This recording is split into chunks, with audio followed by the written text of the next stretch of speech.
श्री राम राम भरताग्रज राम राम। श्री राम राम रणकर कश राम राम। श्री राम राम शरणं भव राम राम। माता रामो मत् पिता रामचन्द्रः। स्वामी रामो मत्सखा रामचन्द्रः।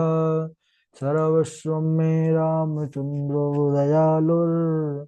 नान्यं जाने नैव जाने न जाने। अञ्जनानन्दनं वीरं जानकी शोकनाशनं।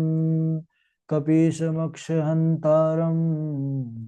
वन्दे लङ्का भयङ्करम्। भक्तिभक्त भगवन्त गुरु चतुर्नाम वपुये। इनके पद बंदन किए नासद विघ्न अनेक।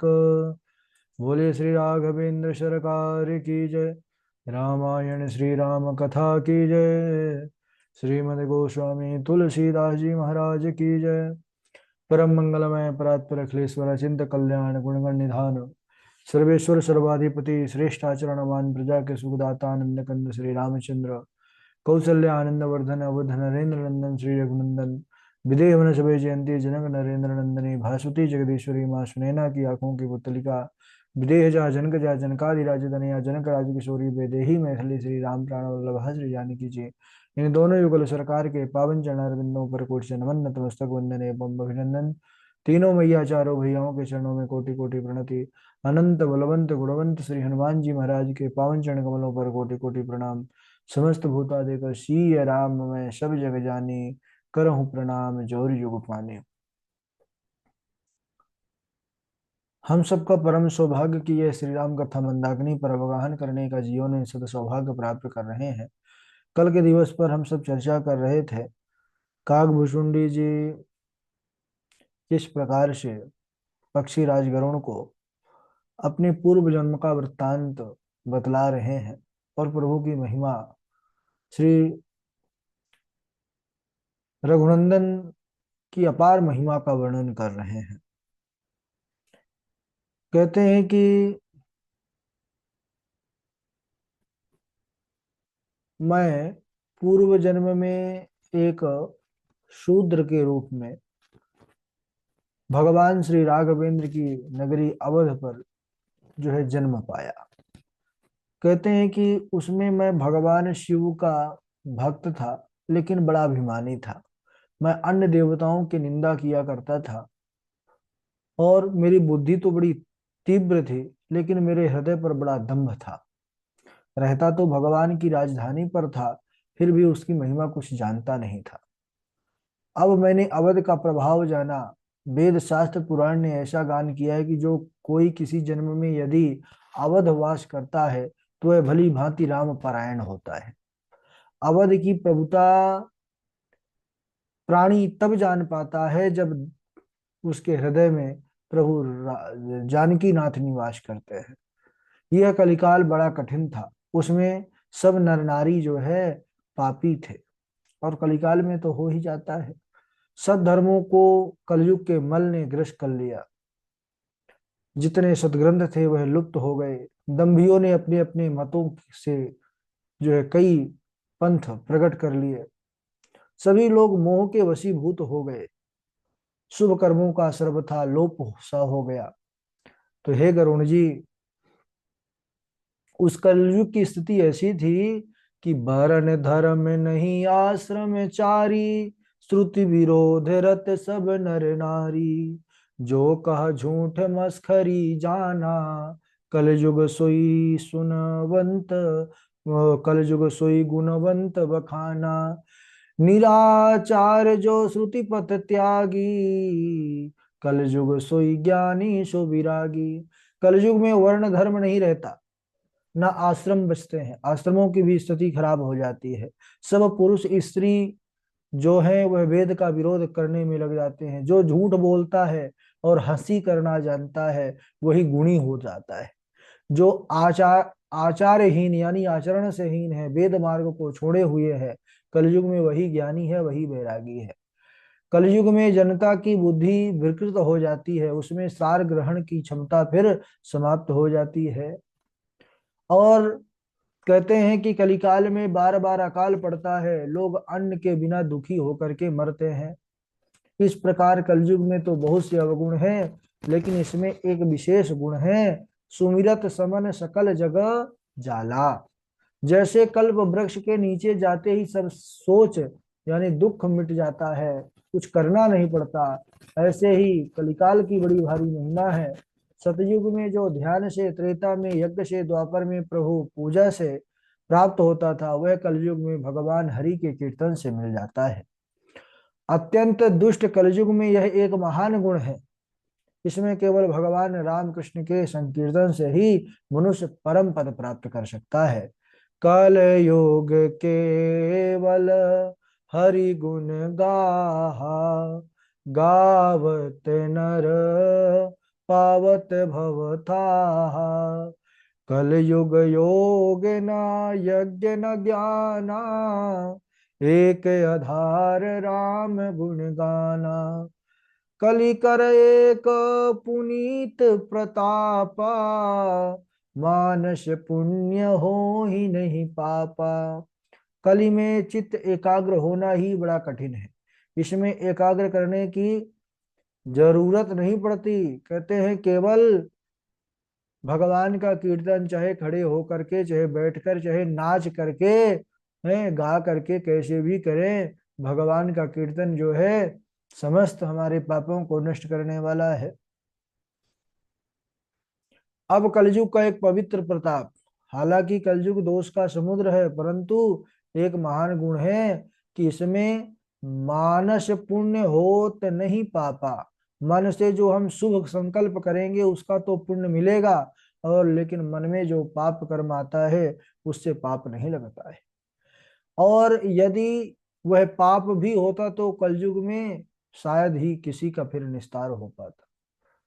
इसीलिए कहते हैं बाबा जी, कल युग सम युग आन नहीं, जो नर कर विश्वास। गाई राम गुण गण विमल भवतर भी नहीं प्रयास।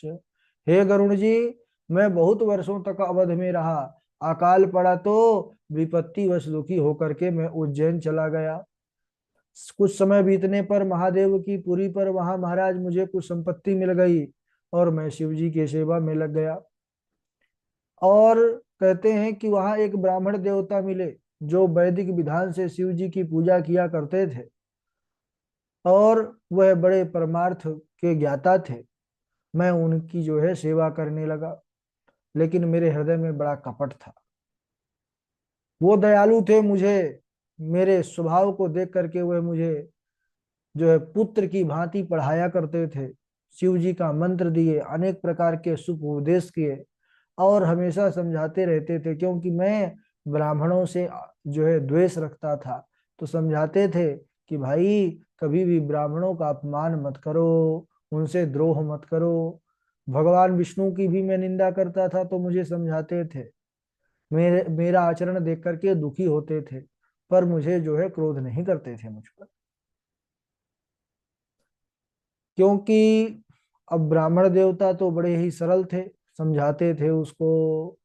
यानी काकभूषुंडी जी बता रहे हैं कि जब मैं शूद्र था तो मुझे समझाया करते थे कैसे। बड़ा सुंदर भाव है कि बड़े कष्ट से सुकृत धन, संग्रह करत सुजान। हरत छनक यह दंभ सम, घातक शत्रु नयान। गिरे स्वर्ग ते सुकृत निज, मुख ते कहे आती। कहाँ पुण्य की गंध जहाँ, दम्भ चले दिन राती। या ते जप तब नेम व्रत करिए सहित छिपाओ। सकृत दोष संचय करत होय न कतहु लखाओ। हरिगण दुजगण ते सदा अपने को लघुमान। जंगम मूर्ति शंभु की जानि करी सम्मान। सपने हुई इनको द्रोह सुत, सुकत सुकल मंगल मूल। यही अपराध अगाध ते होए शंभु प्रतिकूल। कई प्रकार से समझाया कि जो हरि के भक्त है, ब्राह्मण हैं, इनको साक्षात शंभु मान करके ही इनका सम्मान करो। क्यों? अगर इनका अपराध किए तो फिर तुम्हारे जो स्वामी हैं, तुम्हारे नाथ हैं शंभु, वे भी तुमसे प्रतिकूल हो जाएंगे। और एक बार उन्होंने भगवान विष्णु की महिमा को गाते गाते उन्होंने भगवान शंकर को उनको सेवक बना दिया कि उन जो है शिव ब्रह्मा आदि भी उनकी सेवा करते हैं। अब ये तो सही है, एक दूसरे के दो सेवक हैं नहीं तो। लेकिन कहते हैं कि उस समय मैं बड़ा क्रोधित हो गया और उन पर ही मैं जो है क्रोध करने लगा। अब इधर कहते हैं मैं अपने गुरु का ही द्रोही हो गया। अब देखिए, ये तो दुष्ट था। शास्त्र भी कहता है कि पयः पानम भुजंगा नाम केवलम विषवर्धनम। सांप को अगर दूध पिलाओगे तो क्या वो तुमको मानेगा? अरे वो तुमको विष ही देगा, उसका विष देना काम है। कहते हैं गुरुजी तो बड़े दयालु थे, उन्होंने मुझे बहुत कुछ समझाया, लेकिन मैं अब उन जो है उनका अपमान करने लगा। एक बार हरि मंदिर जपत रहे शिव नाम, गुरु आयो अभिमान ते उठी नहीं कीन प्रणाम। एक बार मैं शिव मंदिर में गया, शिव जी का नाम जप कर रहा था, तभी गुरु जी आए। उनको आया देख करके भी मैं उनको उठ करके प्रणाम नहीं किया है, उनका तिरस्कार कर दिया। कहते हैं कि गुरुजी आए, उन्होंने देखा कि यह सम्मान नहीं कर रहा, तो अब भी वह तो बड़े दयालु थे, उन्होंने कुछ नहीं कहा, वह तो महाराज क्षमा कर दिए।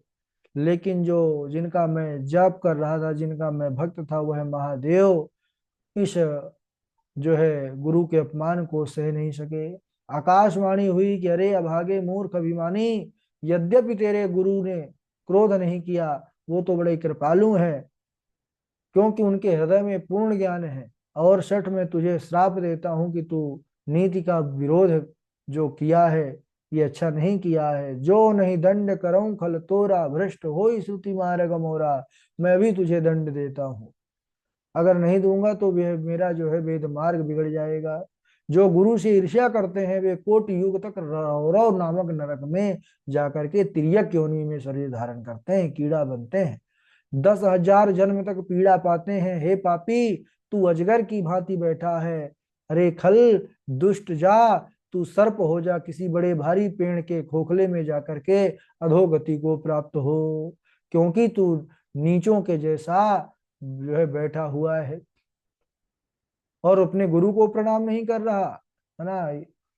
शिव जी का दारुण श्राप सुनकर के गुरु जी ने हाहाकार किया, महाराज कांपने लगे। गुरु जी, चेला की इस गति को देख करके देखिए। गुरु ब्राह्मण, इनका इतना सम्मान करना चाहिए जीवन में। गुरु तो एक बार क्षमा कर देंगे, लेकिन गुरु के अपमान को भगवान क्षमा, तुम्हारे इष्ट, उसका ही इष्ट जो है। कहते हैं भुसुंड जी की मेरे इष्ट ही शंकर जी हैं, मैं उनको ही सबसे ज्यादा मानता था, लेकिन महाराज उन्होंने ऐसा घोर श्राप दे दिया। लेकिन गुरु बड़े कृपालु, उन्होंने महाराज शंभुनाथ की बड़ी आर्त भाव से प्रार्थना किया, वो हम सब जानते ही हैं, जो रुद्राष्टक है। नमामि शमीशान निर्वाण रूपम विभुम व्यापकम ब्रह्म वेद स्वरूपम, निजम निर्गुणम निर्विकल्पम निरीहम चिदाकाशमाकाश वासम भजेहम, निराकार ओंकार मूलम तुरीयम गिरा ज्ञान गोतीतमीशम गिरीशम, करालम महाकाल कालम कृपालम गुणागार संसार पारम न तो हम, तुषाराद्रिशंकाश गौरम गंभीरम मनोभूत कोटि प्रभा श्री शरीरम, स्फुरन्मौलिकल्लोलिनी चारु गंगाल सदभाल बालेन्दु कंठे भुजंगा, चलत कुंडलम भ्रूसु नेत्रम विशालम प्रसन्नाननं नीलकंठम दयालम, मृगाधीश चरमांबरम मुंडमालम प्रियम शंकरम सर्वनाथम भजामि,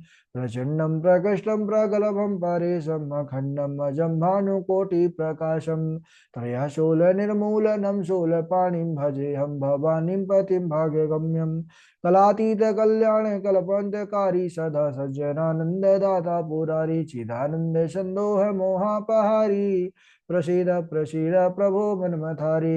न यावदुमानाथ पादारविन्दं भजन्ति लोके परे वा नराणां न तावत् सुखं शान्ति सन्तापनाशं। प्रसीद प्रभो सर्वभूताधिवासं न जानामि योगं जपं नैव पूजां न तोऽहं सदा सर्वदा शम्भो तुभ्यं। जराजन्म दुःखौघता तत्प्रमाणं प्रभो पाहि आपन्नमामि शम्भो। रुद्राष्टकमिदं प्रोक्तं विप्रेण हरतोषये ये पठन्ति नरा भक्त्या तेषां शम्भो प्रसीदति। अद्भुत स्तुति किया है गुरु जी ने। उन्होंने कहा कि हे प्रभु मोक्ष स्वरूप, हे विश्वव्यापक वेद स्वरूप शिव जी, मैं आपको नमस्कार करता हूँ। मैं ना तो योग जानता हूँ, न जप और ना ही पूजा। हे शंभो, मैं तो सदा सर्वदा आपको ही नमस्कार करता हूँ। इस प्रकार उन ब्राह्मण देवता ने भगवान शंभु की अनेक प्रकार से स्तुति किया। सज्जनों, जो इसका पाठ करते हैं भक्ति पूर्वक, उन पर शिव जी प्रसन्न होते हैं।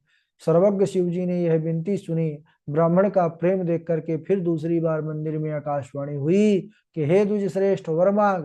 तब बोले कि हे प्रभु, यदि आप मुझ पर प्रसन्न हैं तो इस दीन पर आपका स्नेह है, तो अपने चरण कमलों की दृढ़ भक्ति दीजिए। और दूसरा वरदान यह है कि आपकी माया के वश सदा जीव फिरते हैं। हे कृपा के समुद्र भगवान, उन पर क्रोध ना कीजिए। हे दीनों पर दया करने वाले शंकर, अब इस कृपालु पर जो है अपनी कृपा कीजिए और थोड़े ही समय में इसका श्राप से छुटकारा दीजिए। फिर तीसरी बार मंदिर में शब्द हुआ, एवं अस्तु, ऐसा ही हो। यद्यपि इसने घोर पाप किया है, लेकिन तुम्हारी साधुता देख करके मैं इस पर विशेष कृपा करूंगा, क्योंकि जो क्षमाशील और प्रायहित करने वाले हैं वे मुझे मुझे राम जी के समान ही प्रिय हैं। हे द्विज, मेरा श्राप व्यर्थ तो नहीं जाएगा, यह अवश्य ही सहस्त्र जन्म पाएगा। पर मैं इसको यह वरदान देता हूं कि जन्म और मरण में जो भयंकर दूसरा दुख होता है जीव को, यह दुख इसको नहीं व्यापेगा, न जन्म में न मरण में। भगवान की कृपा से और इसका ज्ञान जो है वह भी नहीं मिटेगा। भगवान शिव ने कहा, ब्राह्मण की सेवा करना व्रत है, अब कभी ब्राह्मण का अपमान न करना, संत को अनंत के समान मानना। इंद्र कुलिस मम शूल विशाला, काल दंड हरि चक्र कराला, जो इन्हें कर मारा नहीं मरई, अभिप्रद्रोह पावक सो जरई। बहुत बड़ी बात कह दिया भगवान शंकर ने कि इंद्र का वज्र और मेरा त्रिशूल बड़ा विशाल है, कोई बच नहीं सकता।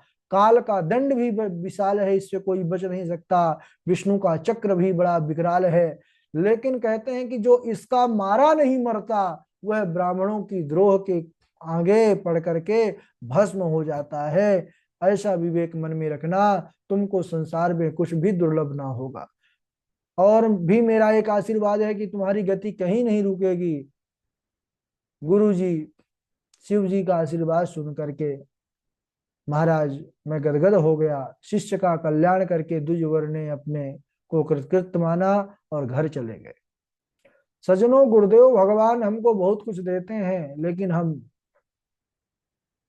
आंखें होते हुए भी अंधे के समान समझ नहीं पाते। तो गुरु की महिमा बहुत है। हम अगले दिवस और श्रवण करेंगे आगे का चरित्र। आज यहीं तक। बोलिए राघवेंद्र सरकार की।